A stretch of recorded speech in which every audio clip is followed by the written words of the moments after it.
હાલો મિત્રો, મારી યુટ્યુબ ચેનલમાં તમારું સ્વાગત છે. બધાને જય દ્વારકાધીશ. મિત્રો, વાત કરી માર્કેટની, તો માર્કેટમાં નિફ્ટી આજે 160 કે 70 પોઈન્ટ પ્લસ હતું અને એને તો સારું કહેવાય. અને પણ શેર હાલતા નથી મિત્રો. શેર નથી હાલતા તો થોડીક રાહ જોઈજો. નિફ્ટી હાલે તો શેર હાલશે, પણ પેલા નિફ્ટી હાલે. ઘણીવાર આવી રીતના થતું હોય કે નિફ્ટી હાલે પણ શેર નથી હાલતા. તો પછી એક સમય એવો આવશે, મેં તમને જેમ કાલ કીધું એમ, કે ત્યારે નિફ્ટી થોડું હાલશે પણ શેર વધારે હાલશે. ત્યારે તમને પોર્ટફોલિયો જોવાની મજા આવશે. અને જેવી રીતના એક વર્ષથી જેટલી ગિરાવટ આવી છે ને, એવી રીતના આનોય માહોલ આવશે. એ મંદીનો માહોલ હતો, તો પછી એવોય માહોલ આવશે જ્યારે તેજીનો માહોલ આવશે. અને એક વર્ષ સતત પેલા કેમ પડ્યું એવી રીતના હવે ચડે, તો એક વર્ષ ચડે તોય આપણો પોર્ટફોલિયો દોઢાઈ થઈ જાય. નક્કી ન કહેવાય કેટલા પૈસા, આ તો માર્કેટ છે. પણ એવી રેલી આવી શકે, જેમ કે જેમ નીચે આવી એવી રીતના મંદી આવે એમ તેજી પણ આવે.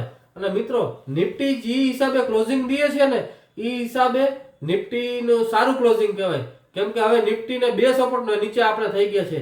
એક તો 25,500 અને બીજો એક છે 25,800. આની ઉપર છે ને ત્યાં સુધી નિફ્ટી પોઝિટિવ જ ગણાય. અને નિફ્ટી માટે હવે એક ઓલ ટાઈમ હાઈ જ બાકી રહ્યો છે, જે આની પહેલા નિફ્ટીએ મારેલો હતો 26,280 આજુબાજુનો. બસ એની ઉપર પછી કોઈ રજિસ્ટન્સ નથી. એની ઉપર કાંઈ એ પછી પોતાની રીતે નવા ટાર્ગેટ બનાવતા જશે અને ચાર્ટ બનતો જશે મિત્રો.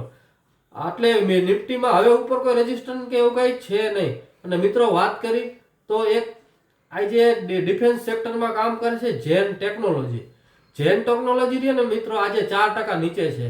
એમાં એવું છે, એના રિઝલ્ટ છે ને બહુ ખરાબય નથી અને બહુ સારાય નથી. એટલા માટે આ શેર માર્કેટ છે. ગયા વર્ષે જ્યારે રિઝલ્ટ આવ્યું હતું એના કરતાં આ વખતે રિઝલ્ટ સારું ન આવે ને તો પણ એ શેર નીચે પડે. કેમ કે એના કરતાં સારું આવે તો શેર ઉપર ચડે. અહીંયા તો 3 મહિને જો હવે આ શું થઈ ગયું, રિઝલ્ટ સિઝન ચાલુ થઈ ગઈ. એટલે એક મહિનો તો હવે જે શેરના રિઝલ્ટ સારા આવશે એ શેર ભાગશે. જેના રિઝલ્ટ સારા નહીં આવે તો એ શેર નીચે આવશે. નીચે આવશે તો એ શેર ખરાબ નથી, એને આપણે સપોર્ટ પાસે જોવાય. બરાબર. અને આ જે ઝેન ટેકનોલોજી રહી ડિફેન્સ સેક્ટરમાં ડ્રોન બનાવવાનું કામ કરે છે.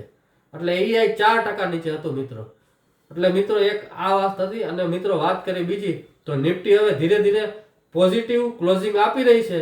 તો આગળ જતા આપણે કંઈક નવું જોવા મળશે અને એના નવા ટાર્ગેટ આવશે, મને એવું લાગે છે મિત્રો. અને નીચે આપણે નિફ્ટીમાં ડબલ સપોર્ટ છે, એક 25,500 નો અને એક 25,800 નો મિત્રો.